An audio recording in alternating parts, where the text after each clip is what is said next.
Hi ladies, welcome back to the feminine universe. I'm so happy to have you here. I want to kick things off today by sharing something with you.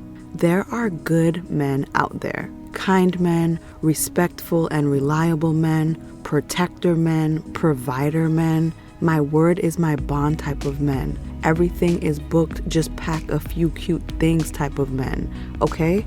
I know them, I've met them, and it sounds like some of the ladies in our community have met some of them as well.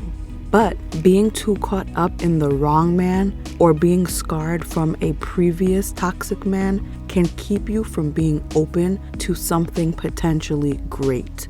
So on that note, I want us to chat about the importance of being or getting comfortable, repelling and scaring away toxic people. Today, we'll be talking about toxic men in particular. So let's go over 4 ways or reasons truly feminine women repel toxic men and how to make sure that you are and you continue to be the ultimate toxic or dusty repellent. The first repellent that feminine women have is that there is a barrier to entry. Somehow, some way, there are still people who think that being feminine means entertaining and kikiing with any and every man that glances your way. Absolutely not. I've said this in many different ways. Being feminine is not about being passive and accepting of everything. It's about being strategic. It's about being observant, knowing where to focus your energy, having the tactics to bring about change, and knowing when to leave something alone altogether. So with truly feminine women, there are barriers to entry. Simply put, not everyone can get in. You're going to need a wristband, your name needs to be on the list, you have to know the password, something. This is why, in order to live your best feminine life, you can't be desperate. We've all heard the phrase, beggars can't be choosers. Beggars have no barriers. But when your confidence, your intelligence, your emotions, and your finances are on point, you're not swayed by every situation or every man that comes your way. Because I promise you, the kind of men looking for desperate women are looking for prey, victims, and sugar mamas, not partners. So that AAA pss, pss, pss from across the street is irrelevant to you.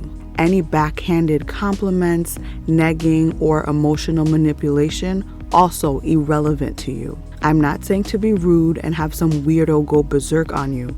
Safely navigate each situation, but that kind of behavior should automatically disqualify someone from being a contender for your time. Courtship is also mandatory. That's another barrier to share your space. There are ways to approach you, speak to you, and treat you in order to get past the first barrier. Not everyone is going to climb those barriers, and that's exactly what you want, to weed out all the lazies, the users, abusers, and beggars, and also to weed out the stingy folk. We don't want any of that. Repellent number 2 that feminine women have are requirements to stay.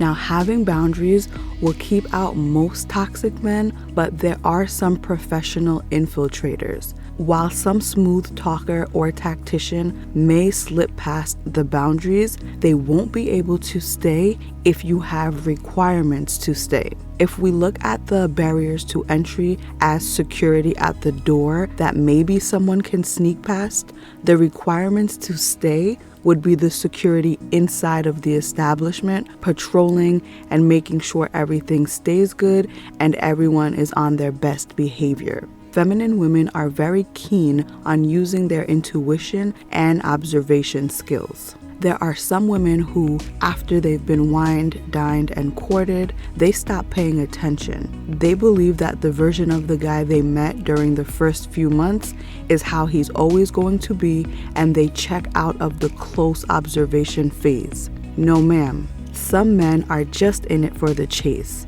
Some know that they just have to get through the courting phase and then they're all set and won't have to do anything else. And let me tell you something. There are few men who will pursue you in the beginning like a man who needs some money and sees you as a come up. Don't just focus on what a man used to do. Focus on what he does now, especially after the point where his representative has checked out and you're now dealing with the real him. If he doesn't move how he used to, you have to be able to notice that, to move accordingly, and to make necessary adjustments. Repellent number 3 is that feminine women are not afraid to be a little intimidating.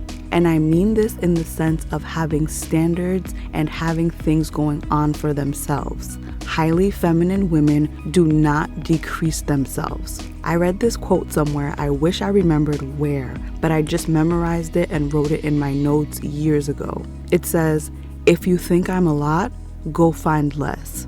That's the mentality we need to have.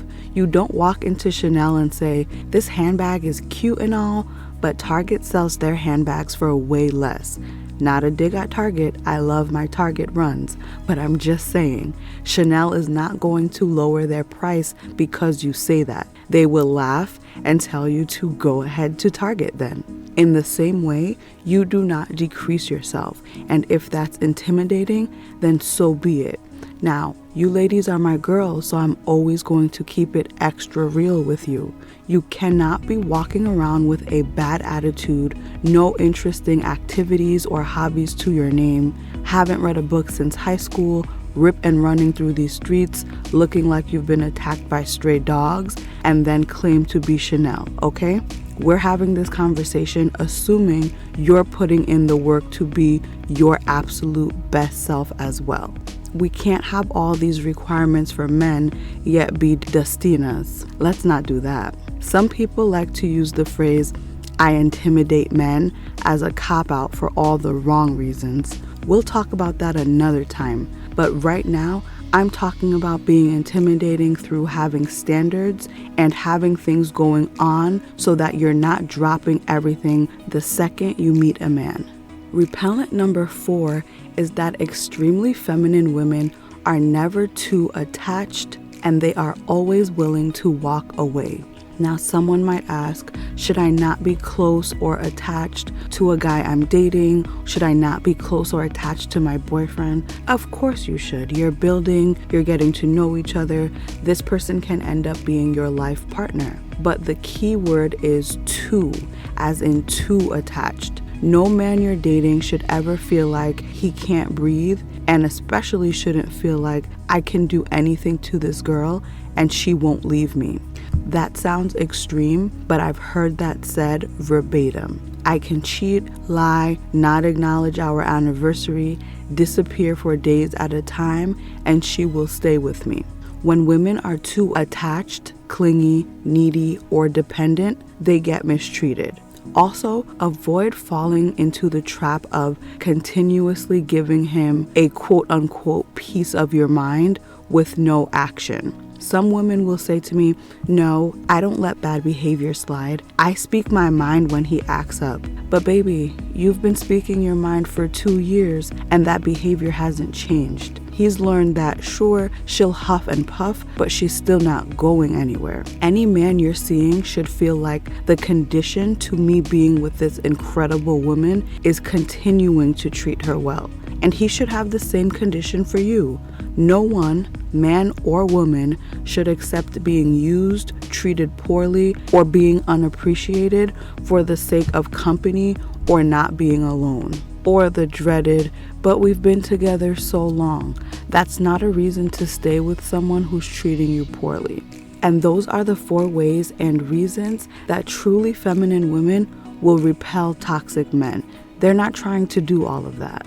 As you grow into the best version of yourself, you must understand that you're not going to be for everyone, and everyone is not going to be for you.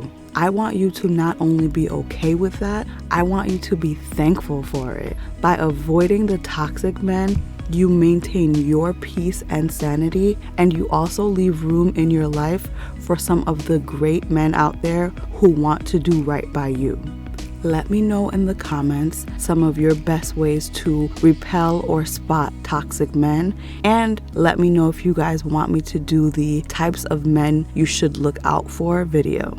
Until next time, ladies, stay feminine, stay focused, and have fun.